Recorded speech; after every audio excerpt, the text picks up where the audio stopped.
બોટાદના રાણપુર ખાતેથી બીભત્સ હાલતમાં એક પુરુષની લાશ મળી આવી છે, જેને લઈને બ્રેકિંગ ન્યૂઝ સામે આવી રહ્યા છે.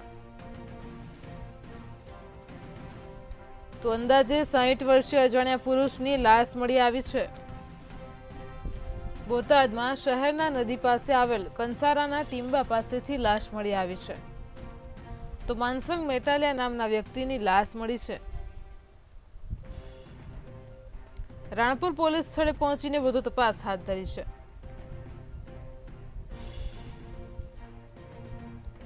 લાશ મળતા જ લોકોના ટોળા ત્યાં ઘટના સ્થળે એકઠા થઈ ગયા હતા. અંદાજે 60 વર્ષીય અજાણ્યા પુરુષની લાશ મળી આવી છે. તો શહેરના નદી પાસે આવેલ કંસારાના ટીંબા પાસેથી પુરુષની લાશ મળી આવી છે. બોટાદમાં રાણપુર ખાતેથી બીભત્સ હાલતમાં પુરુષની લાશ મળી આવી છે. તો લાશ મળતા જ લોકોના ટોળા એકઠા થઈ ગયા હતા.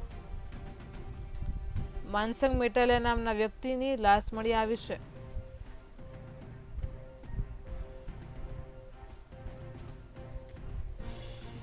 પેલા હું મારા ફાધરને અણિયાળેથી રાણપુર લઈને આવ્યો હતો અને મારી દુકાન ચરમાળે ગદ્દેની ડેરીની બાજુમાં તળાવની પાસે છે.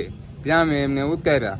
પછી ત્યાંથી રાણપુર આવ્યા અહીંયા ગામમાં, અને ગામમાંથી ગયા ત્યારના પાછા આવ્યા નહીં. પછી 1 વાગ્યાના ગાળામાં મારે ઘરેથી ભાણાનો ફોન આવ્યો કે મામા હજી સુધી ભા ઘરે આવ્યા નથી. એ પછી અમે ગોત્યા આખો દિવસ. પછી બીજે દિવસે અમે ફરિયાદ કરવા ગયા.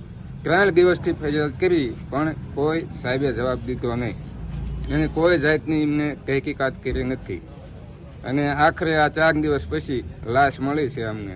અને અમારો એવો દાવો છે કે આ ખૂન છે, અથવા તો ખૂન ના હોઈ શકે તો આ દારૂ લઠ્ઠાકાંડ હોઈ શકે, એવી અમારો દાવો છે. 4 દિવસથી તમને લાશ મળી, તમને જાણ કરવામાં આવી? કોને જાણ કરવામાં આવી?